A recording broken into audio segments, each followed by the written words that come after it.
everyone, hope you're all keeping safe and well. So for our next drawing tutorial we're going to be bringing you the authentic wildlife drawing experience, or as close as we can get to it in lockdown. So wildlife drawing began in 2014 and the whole concept behind it was to try and bring people closer to nature through spending time with animals and through drawing them. Both are proven stress relievers, but when you combine them together they become something even more powerful. When you look at an animal to draw it, you see it differently. You see it in so much greater detail. You get to see the way it moves and behaves, and also an insight into its personality. But also you get to hear about any welfare issues or conservation issues that are affecting that animal in the wild from our expert handlers. And hopefully what you go away with is a sense of real compassion and connection to that animal, and that's never a bad thing. Something you might not know already is that we donate 10% of our annual business profits to good causes. So that's animal charities like the Galapagos Conservation Trust, Farms Not Factories, the Bat Conservation Trust, Wolf Watch UK and the South Essex Wildlife Hospital, to name but a few. So now today I am delighted to be joined remotely by the lovely Lauren from Animal Workshops.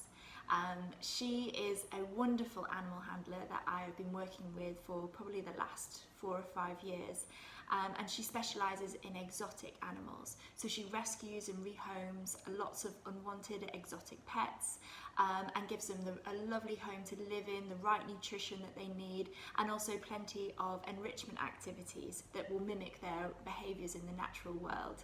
So I'm going to hand over to Lauren and we're going to meet the animal we'll be drawing today. Thanks Jenny. So today I'm going to be introducing you to my friend Blossom the Skunk. She is a North American striped skunk, called that because of this beautiful stripe that she's got down her body. Now, what are skunks known for? They are known for being incredibly smelly, and I promise you I would not have her this close to my face if she was that stinky. But what happens is, if an animal comes up to her and threatens her, scares her, what she will first do is a stamp on the ground. That is a warning. Warning number 1. Warning number 2 is a handstand. Now it seems odd that they would do this, but what she is doing by doing a handstand is showing off this bright white stripe, because to animals, bold markings, bright colours, they are warnings that this animal could be poisonous, venomous, or really, really dangerous. Now, step 3. She would come down from her handstand, she would turn around, lift her tail and spray. Now this spray is a really, really thick, oily, yellow liquid, and what she does is aim for the animal's eyes, because if it gets in their eyes, they cannot see for about 3 days. If it gets onto their fur or their skin, they can smell for up to 6 weeks. They cannot get that smell off. They can go and wash in the river or a stream, rub on some grass or up a tree, it's not coming off. And you can imagine, if that is a predator animal who is relying on hunting for their food, they're not going to be able to do it for up to 6 weeks. They, any prey animal is going to be able to smell them, and they can smell them for up to 2 miles away. So ultimately, that animal can't eat for 6 weeks, so they might not survive. So really, no animal wants to mess around with a skunk. So really, they don't have any main predators. Their only real predator are things like birds of prey, because they can hunt from above and attack from above without getting sprayed. Now naturally, these guys are nocturnal. You can see how Blossom is snuggling into me at the moment. They would live in the woods and forests of America. Now if we look at her face, she has got these teeny tiny little eyes. Now normally, nocturnal animals would have great big eyes to allow as much moonlight in as possible, so they're able to find their way around in the darkness. But instead of having these great big eyes, she's got a really long nose. So the longer an animal has on their nose, the more scent receptors they're going to have. So her sense of smell is great. So rather than using her eyes in the pitch black, she'd use her sense of smell to be able to sniff around, find her food. Now she is an omnivore. Now omnivores eat a little bit of everything. These guys mainly would eat lots of invertebrates, so creepy crawlies. She would be eating grubs, she would eat slugs, snails, worms, anything she could get her mouth onto really. And you can see she's got these great big claws.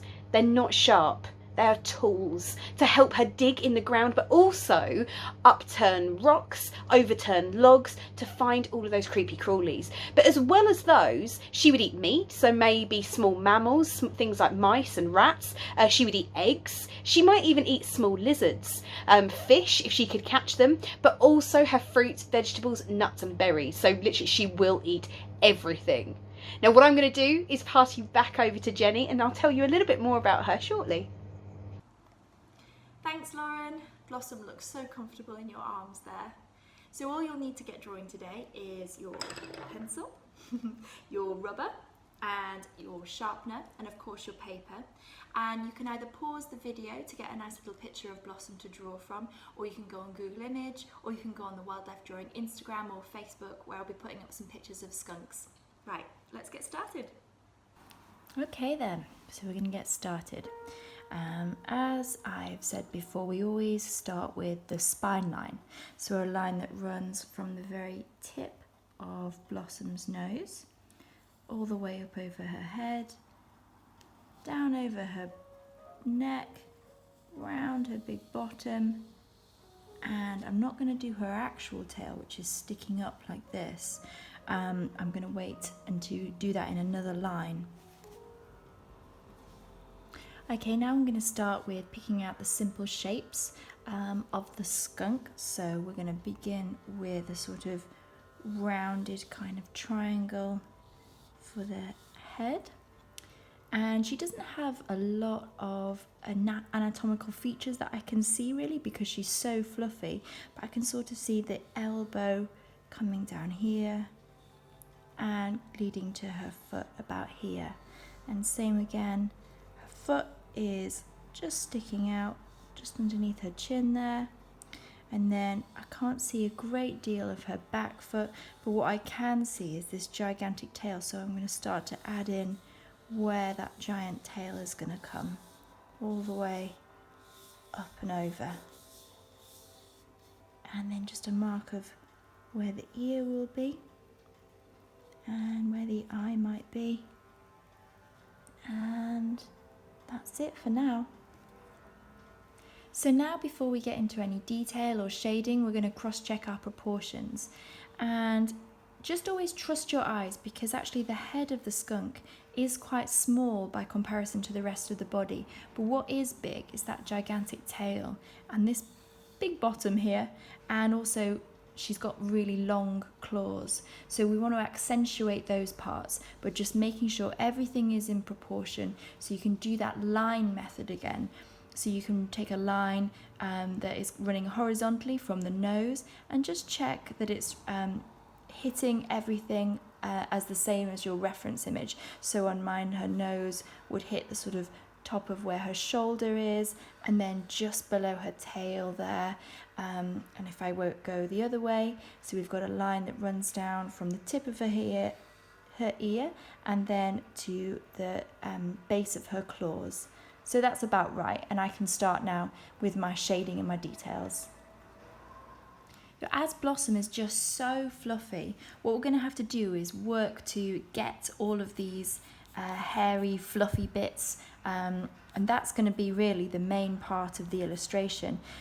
So we want to make sure we capture that lovely stripe down her back, and what I'm doing here is just using short, sharp lines and just following the shape of her fur and the direction of her fur. And what we want to do is show not just the texture, but also the shape of her body at the same time. And we're just going to work into that, always making sure your pencil is going the same direction as the fur. And we can be a little bit playful as well, because she is so fluffy. We can just do a bit of scribble, and then where her tail is fanning out here, just let your pencil marks be nice and free. Sometimes that's when it's the most fun.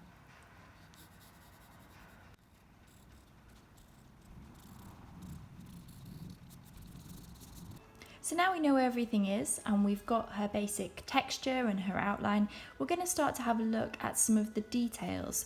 So a lot of people get really excited about drawing in the eyes of animals, and of course they are the windows of the soul. But where animals have quite small eyes, they often look a little bit strange if they are enlarged a bit. So what we're going to do is just, because Blossom's got quite little eyes, we're just going to add a little, just a few lines just to show where her little eye is.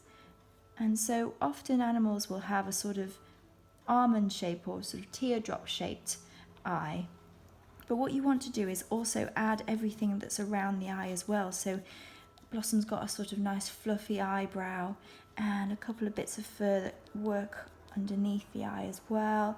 And she's got quite a dark eye, but what I'm going to do before colouring it in is just get that little circle of white, so when we colour in her little eye, we get to see a little reflection there. It just makes the animal look so much more alive.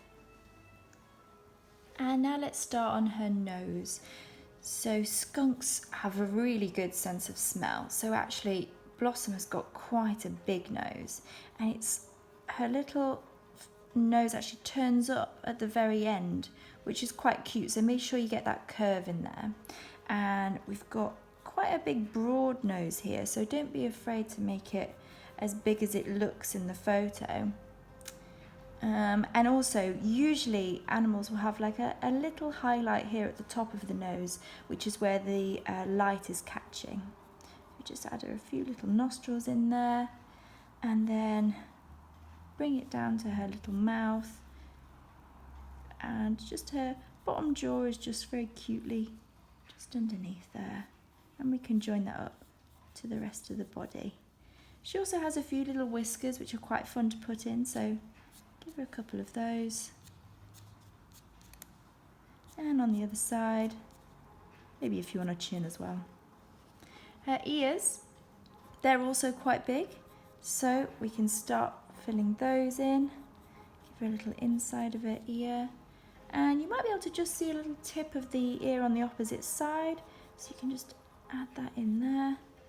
And of course the skunk has got this lovely stripe down her, so actually what I should be adding in is that all-important skunk stripe down the centre of her face.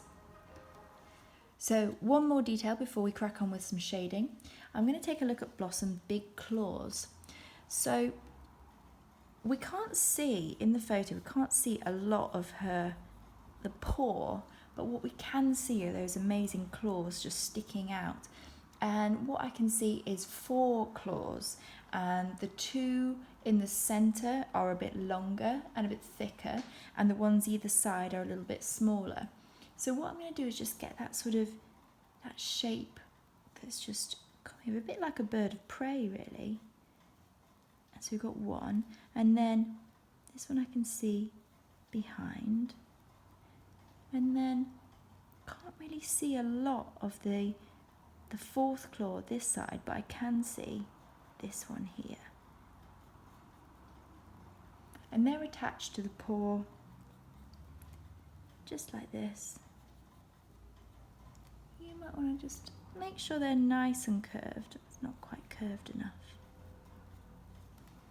Perfect. And then on the other side, let's have a look at those. 1. This one's facing a little bit more towards me, so I can see a bit more of the curve. And then this one. And this one behind it. And again, can't see that last one there, so just give her a bit more of a furry paw there.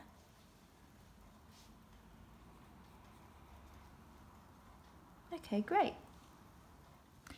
Okay, whilst I work on a bit of tone, I'm going to hand you over to Lauren, who's going to tell us a little bit about the conservation status of skunks.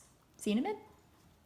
Scientists have recorded the number of skunks as being stable, so that means that they're not an endangered species or threatened species, but they are suffering from habitat loss. Now, like I said, their normal habitat are the woods and forests of North America, but because of forestation, they are having to move onto different kind of habitats, and often they're moving to urban areas, so living under people's houses, under their garages, and that has caused another problem in itself: obesity. Skunks, they are ruled by their stomach. They just like to eat. They don't seem to have an off switch at all. And as we know, people are turning more and more to processed and takeaway food.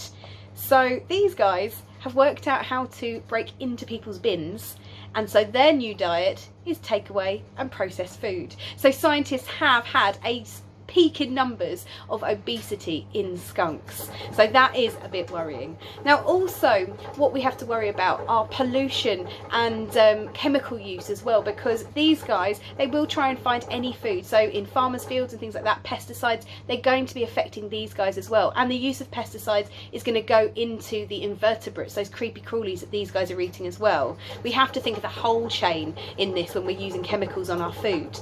But also one of the biggest problems that they're facing is rabies. Rabies is the #1 killer of wild skunks in America. Also climate change. So the temperature spikes that we get when it gets really, really cold, these guys can't deal with it. If it gets too hot and we get droughts, these guys can't deal with it either. So those are the things that are causing them the most problems. Oh, thanks, Lauren. That's good to know. So as you can see, I have progressed quite a bit with the skunk drawing, and I'm just going to let you know a couple of the techniques I've been using. And so in order to get shading in a big area, sometimes I use my pencil on the side and start to just build up the tone in the areas that I want them. And so where you don't always have to keep your pencil going in the same direction as the fur, it's very good for showing shape and the texture, but if you've got a big area that you want to kind of shade in, you can always just use this method to cover a large area. And the same with some big lines. So the skunk's got this amazing tail, so what I'm doing is using the pencil on the side and just following the shape of her tail, which is kind of a bit like a fountain.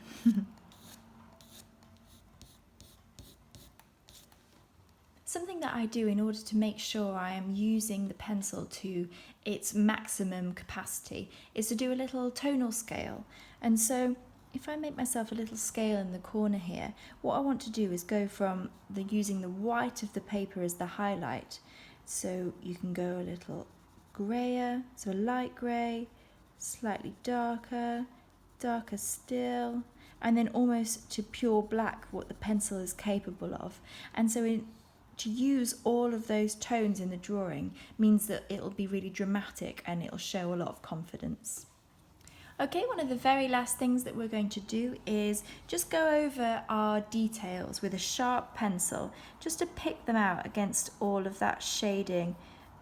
And what I'm going to do is just outline those claws a little more, just so they stand out. And again, this last one here, lovely. And same over here, just make them look like they belong to that foot there. And a little bit with the eye, just make sure all of your details are nice and crisp. And same with the nose there, maybe a few more whiskers. We just want to make sure, everything is nice and crisp and defined.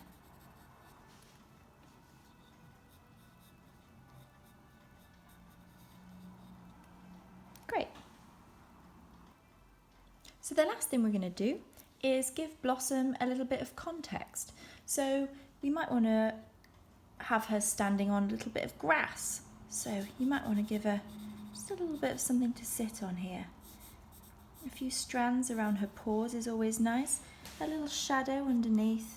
Oops, just to again make sure it looks like she is on the ground. A bit of a shadow underneath here as well. And then a few more strands of grass here and there. A bit of a shadow underneath here. And then, maybe she is at the bottom of the forest. There might be a few kind of leaves that are sort of in the background. Maybe another little weed or something growing up here. Who knows? You can give her a full background if you like. And maybe a little something out here. Just to give her a nice habitat to live in. And once you've finished, if you're happy with all that, what you can do is give it a little signature and you're done. Now I'm just going to hand over to Lauren to say goodbye. I really hope you enjoyed meeting Blossom and learning about her today and drawing her. I just wanted to take this opportunity to tell you a little bit about our animal care fund. So obviously, given the current situation, we're not able to go out with our animals and host our educational animal presentations. And that's put a stop to our sole source of income. So what we have done is set up an animal care fund through crowdfunding. If you are able to donate a few pennies, a few pounds, we would be so grateful, and details can be found afterwards. Thank you so much.